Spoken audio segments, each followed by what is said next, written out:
Repeat after me, please. When you're hot, you're hot. And when you're not, you're not. Shake somebody's hand on your right and left and say, I'm hot this evening. Look out.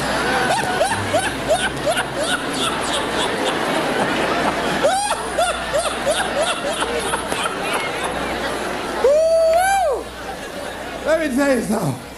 Y'all out there fanning like y'all about to get happy or something. Look at Oh, I'm so glad to see you. Now, let me tell you what this is symbolic. We set it up just this way.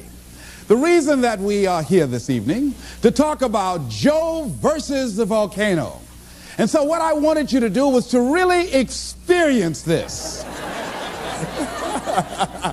Now, what is it when you're near a volcano that's boiling over and about to explode? What is it that you feel that lets you know you are in the area of a volcano? What is it you feel? Heat. Oh, I know. You feel heat, right? So you're going to experience this volcano because we have things in our lives, ladies and gentlemen, and because we don't handle them, because we don't deal with those things, they begin to get kind of hot. You know, you've heard the expression, boy, I'm in hot water. Have you ever heard that before? Yeah. And that means that there's something that you're in, that some dilemma that you've got to handle, something that you've got to deal with. So let's begin to look at this guy called Joe versus the volcano, and let's see what's in it for us. I took the liberty of changing some things to enable them to be symbolic for us. And Tom Hanks plays this role, and for those of you that have not seen the movie, it's about a guy who was going to work every day. It was very depressing. I mean, when you see it, I mean, the photography is very dingy looking and gray and very dim lighting, and the people are going and looking drab, doing the same old thing every day in the same old way. Some of you work with people like that. There are faces that you wish you never ever saw. Am I right?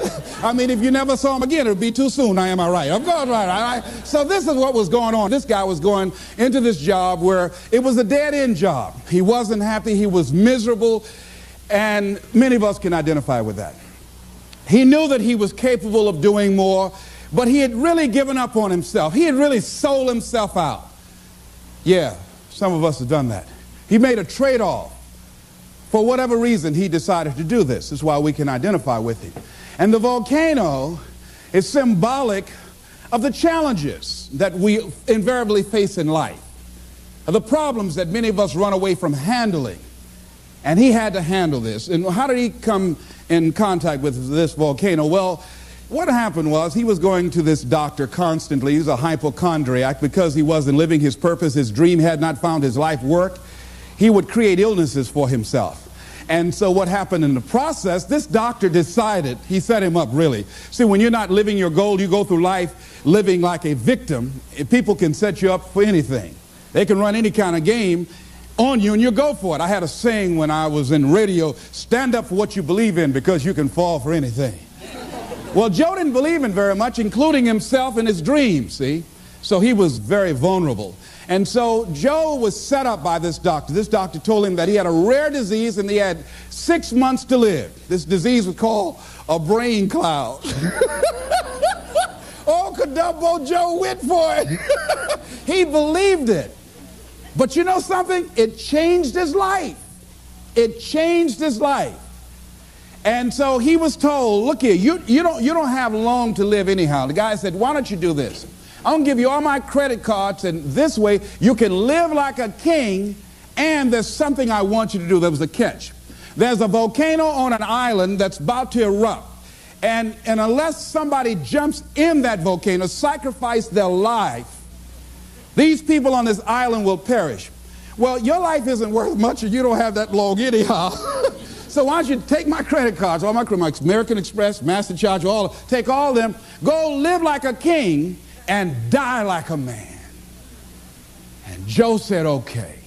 What did he have to lose? He was going to die anyhow. And his life didn't have any meaning and value to him as it was. So this was no big sacrifice on Joe's behalf. Now that says something about us, people, human beings. That when you have not structured your life so that it can have some meaning and value for you, that you'll be willing to throw your life away into anything. See, the volcano could be alcohol. It could be drugs. It could be a job that does not meet who you are.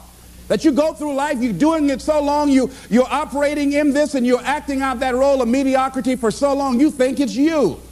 It could be a relationship that's no longer giving you what you want and creating dis-ease in your body. It could be any kind of circumstance, like in his work environment. It was toxic. It wasn't good for him. But he didn't have the guts to do anything about it, to act on it. So therefore, it was making him miserable. And as a result, he couldn't see the beauty of life. In fact, in the movie, see, they had, in the concrete, there was a daisy growing up through the concrete. But people were so caught up in the depression and the gloominess of life, they couldn't even see the daisy when somebody just stepped on it one day. They couldn't see the beauty in life. See, that's what can happen to you in life, that you can get so caught up in the misery of it and the pain and the sickness and the depression and playing a victim and blaming everybody and everything rather than taking responsibility. It will blind you from seeing the stuff out there that's really beautiful.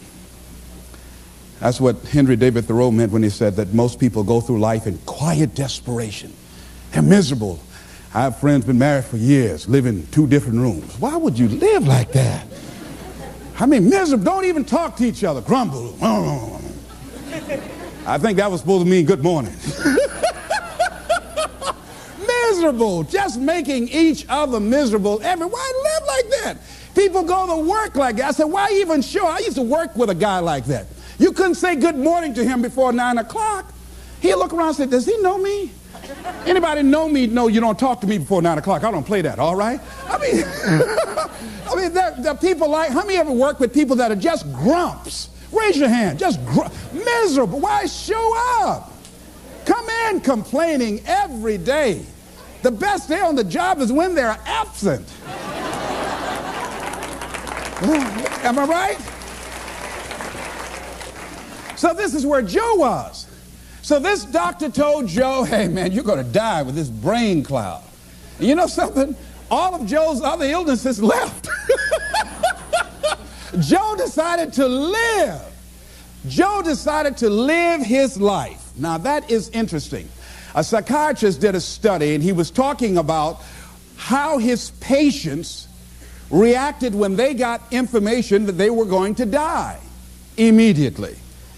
He said that many of these patients that had gone through years of therapy that should have been making decisions about their careers, or about their marriage, or about their circumstances, and somehow or another they were stuck and didn't have the personal power or the wherewithal or the willpower to act in their own best interests. But when they were told, listen, you've got 3 months to live, or you got 6 months to live, all of a sudden these people who were initially victims or powerless, all of a sudden they started acting in their own best interest. They started living their lives.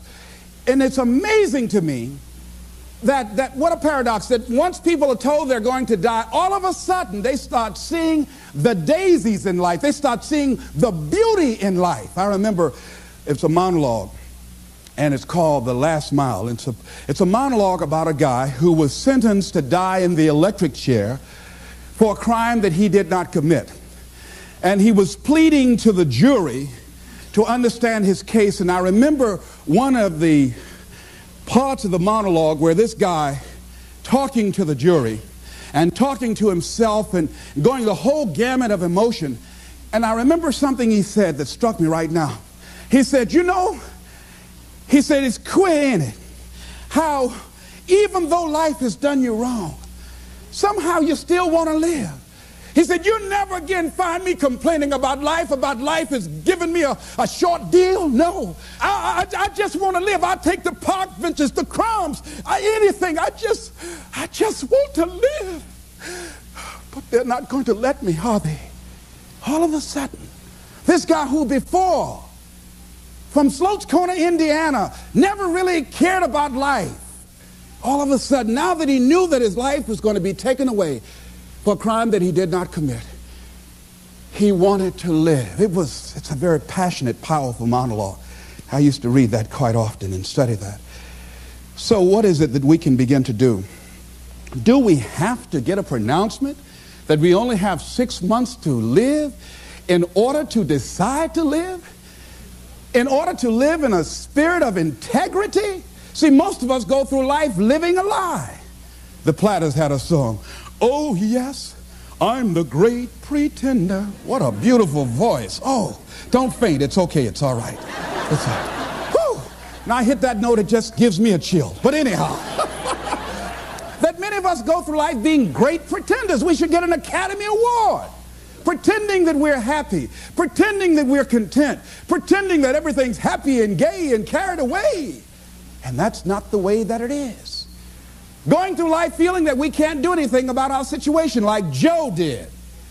But when they told Joe he was going to die, Joe became a new person, went back to work, and the young lady he'd been wanting to talk to for a long time, he said, hey, I want to take you out. He wasn't worried about rejection. Joe had his eyes on her. He said, Lord is my shepherd, I'll see what I want. Old Joe said, I might be going, but I ain't dead yet. He wanted a little bit more living. You hear me? I like that, Joe. Don't lose that. Don't lose that. All right, so here's what I think that we can begin to do. To live our dreams. To begin to let life take on some new meaning for us, some new power and some new value. Is to begin to look for the daisies in your life right now where you are. Regardless of what's happening to you, regardless of what's going on with you, begin to look for some beauty in it. Begin to look for some lessons that you can learn from where you are and what you're going through. See, the volcano. See, when Joe jumped into the volcano, and he eventually did that with a young lady that fell in love with him, they were thrown out of the volcano and they survived. Think about that. Now, see, I think that when you decide to take a leap and you handle the challenges that you're facing, read something about fear. That's one of the things that keeps us from beginning to live life. Here's what happened. This guy, John Rogers, wrote that. He said, when people take the courage to journey into the center of their fear, they find nothing. It is only many layers of fear being afraid of itself. And Eleanor Roosevelt said, you gain strength, courage, and confidence by every experience in which you really stop to look fear in the face. You're able to say to yourself, I've lived through this horror. I can take the next thing that comes along. You must do the thing you cannot do. See, that's what the volcano is. It is the thing that we cannot do. And because it is that, we must do that. Once fear is acted upon, the death of fear is certain. So what volcano you have in your life? Let me ask you some questions here. If you had 6 months to live, what would you do differently with your life? What would you do differently? Would you have the same job?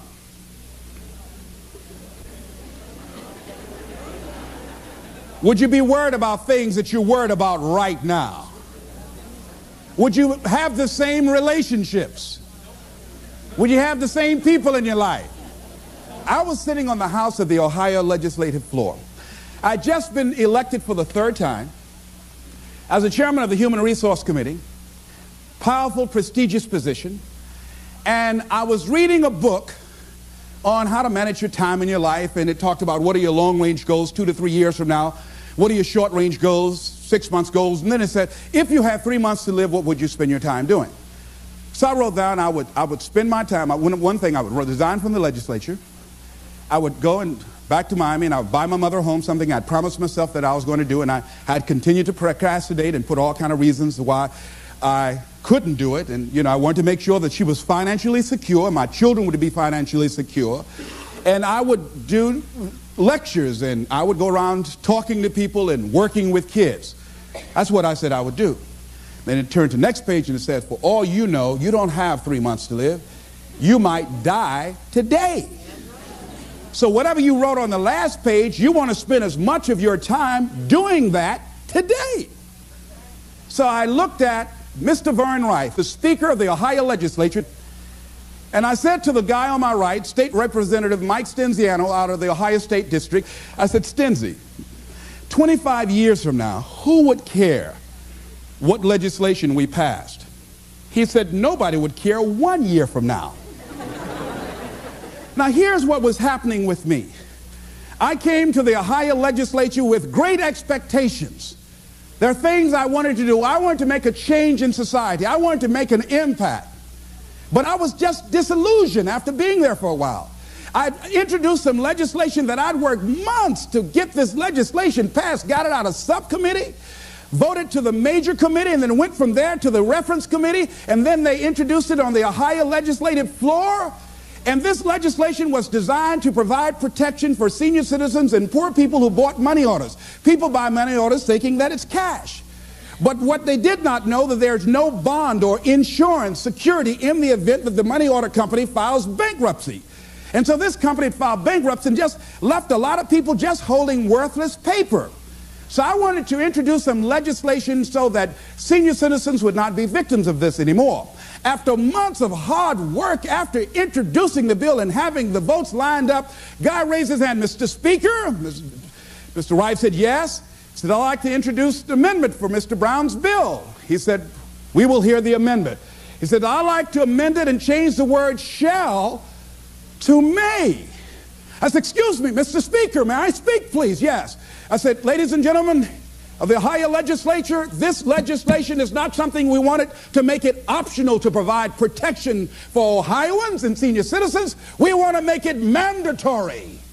And then this guy said, no, Mr. Speaker, I just think that he's taking it a little too far. This is an honorable gesture on the behalf of the state, but he's taking it too far.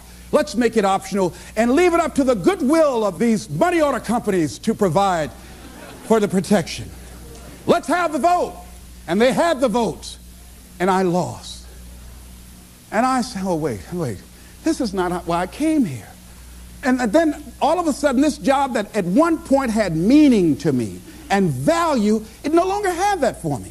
And all of us have had some experiences where you went to a job and you were excited about that job. Boy, it had so much promise, and then you got there and so much you wanted to do. You thought it was an opportunity for upward mobility and growth and development and expansion. And all of a sudden, after you got there, you found out it was nothing but a glorified cubbyhole. Old grave with no dirt on it. So it became very depressing going to work. And so that's what happened to this guy, Joe. And a lot of us have done that before. I used to get my headache start throbbing on Sunday afternoon after the Sunday afternoon football game, a basketball game.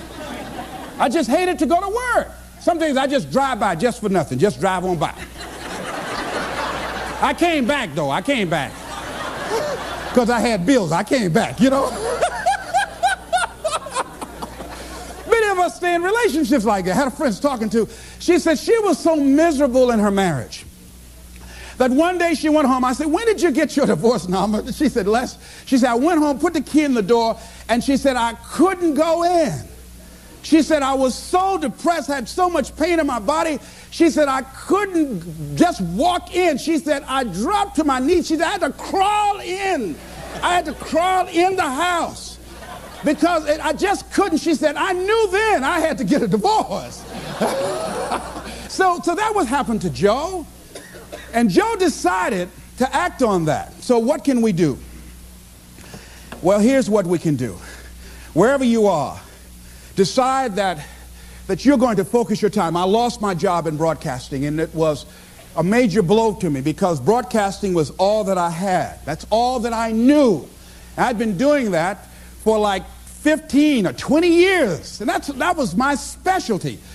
But because I was so controversial and couldn't keep my mouth closed, I lost my job. You know, and so it was a depressing time for me, and I could not find a job immediately. No one would hire me locally, and because I was good, and I would send off my audition tapes to other radio stations, program directors would hear it, and they wouldn't bring me in. I was a seasoned veteran. So you have that experience. If you're real good, many people will perceive you as a threat, and they won't hire you because they want somebody that they can control, and they don't want anybody in there that's going to outshine them. See, sometimes being good can be a liability to you. Am I right? Sometimes women have to scale down their ambitions and drive and what they can do in deference to men's egos. So what I did was, in the meantime, in the between time, I started focusing on my flowers. I got into flowers. See, they say when I was a kid that an idle mind is the devil's workshop. You know, that's true. See, if you don't have anything on your mind, you know your mind can play all kinds of tricks on you, you know. See, when I wasn't busy, sometimes I wanted to call Bert Childs. I said, Bert, can I get my job back? My mind was saying, well, if all you had to do just keep your mouth shut, now you unemployed. Running your mouth, walk, walk, walk, walk, walk, walk, walk, walk. Why didn't you just shut up? They told you to shut up. Man told you you're going to get fired. No, you had to keep on talking. Oh, ego, ego, ego, ego. Now you're unemployed. Won't nobody hire you because your mouth too big, mouth too big. Stop beating myself up. Why didn't I shut up? Boy, you're right, you're right. You know the voice. You ever talk to yourself? Raise your hand. You know what I'm talking about? You ever talk to yourself? So I just kept busy. I started working on flowers. I got it really into flowers. I knew my flowers had names for my flowers. Grow real good. I'd talk to them. Hello, how are you today? Oh, you're beautiful. I want you to rise. People would bring their flowers over to me that were dying and wilting. I would speak to them and say, rise. Those flowers straighten up like that. That was phenomenal, all right? Then the other thing is I did a lot of volunteer work. I'd go to the hospital and I'd read the Bible to people. And I would go to friends whose parents perhaps were ill or facing a challenge, and I'd talk to them. I became involved in all kind of community volunteerism. So I'm saying that if you're going through a challenge, not that you've been laid off, but the universe has given you an opportunity to find your real true making on the planet, then use that time wisely. Volunteer, give yourself away. My high school teacher, Charles L. Williams, said something I love. He said, love and happiness are like perfumes. You can't sprinkle it on others without getting a few drops on yourself. Isn't that beautiful? See, what you give is what? What you get. All right, repeat after me, please. I'm going to give my life away. Because what you give is what you get. Shake somebody's hand on your right and left and say, share some happiness.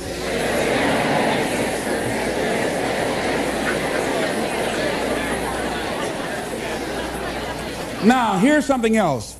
Fear of change. See, the reason that I think that Joe stayed there as long as he did, Joe feared change. Most people fear change.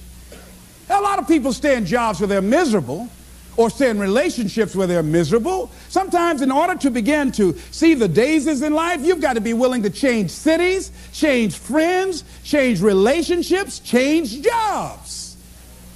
See, after a while you get bored doing the same old thing in the same old way, day in and day out. Human beings were designed to achieve. And when you're not on a path of developing your greatness and growing and being more productive and being more effective, then your life literally becomes depressing, just like Joe. So Joe was resisting change. And as a result of resisting change, Joe made some trade-offs. See, this psychiatrist talked about the fact that these people who had been on his couch for months and years not being able to make decisions about things, but when they found out that they were dying, they got up and started making all kinds of decisions. They decided no longer to sell out. And you know what happened to me when I lost my job? You know what I think it was, what life said to me more or less? Les Brown, you know you can do more than what you're now doing. Les Brown, you have sold out. Les Brown, go home. Go in your drawer, pull out your check stubs, and see how much you've sold your soul for. See, one of the things that got me about the movie is what Joe said to his boss after the doctor told him he was going to die. He went back to work and he confronted him. He said, because I was afraid, too afraid to live my life, I sold it to you for $300 a week. I sold my soul for $300 a week. When I look at Joe, ladies and gentlemen, I know that I'd sold out on myself at different points in my life. That when you go home and you look at, if your life is not what you want it to be, if you're not living the way that you want to live, if you're not experiencing what you want to experience, if it's not giving you what you want, you've got to ask yourself, what have I sold my soul for? Remember that song? 16 ton. And what do you get? Another day older and deeper in debt. Saying, Peter, don't you call me, 'cause I can't go. I owe my soul to the company store. Oh, no, this is not Luther Vandross tonight. No. Last time I sung, Luther called my hotel and made a bomb threat. No. That song is depressing, ladies and gentlemen. That many of us have sold our souls for a home in the suburbs or a brand new car or 3 meals a day and a roof over our heads. Or because we want to be popular with our friends. See, when you decide to make a change, it's challenging. That there's going to be some resistance. Everybody is not going to agree with that. There's a price to pay. Am I right? See, when I had to think about getting a divorce, it was time for me to grow. And sometimes you stay in a situation too long. Many times you say, well, I need to do it for the kids. Well, see, staying there too long can be harmful to the kids. I had a friend of mine who finally got a divorce after agonizing it. She said, I stayed there as long as I did for the kids. She said, but if I had it to do over again, I would have left sooner because it wasn't healthy for them. And it wasn't healthy for me. Many of us stay in jobs where it's no longer good for us to be there. But because we can't see ourselves having the capacity to do more and to achieve more and can't see life after that job, we stay there as victims, volunteer victims. Because nobody's making us do it. We volunteer to be victims. We volunteer not to be in charge of our destiny. We volunteer. We willingly do it. If you're going to sell out, don't do it in a hurry. Do it slowly. Let somebody come and have to take it from you. Don't just give it up willingly. And that's what Joe had done. Thinking about a guy who he had everything going for him. Went to Harvard, became a lawyer, joined a large prestigious law firm, married the perfect wife, had children, and guess what? He was going through the motions day in and day out, but it wasn't giving him what he wanted out of life. He was going through an act. He was acting out a role. And one day, he couldn't get out of bed. He was just there in bed, couldn't get up, paralyzed.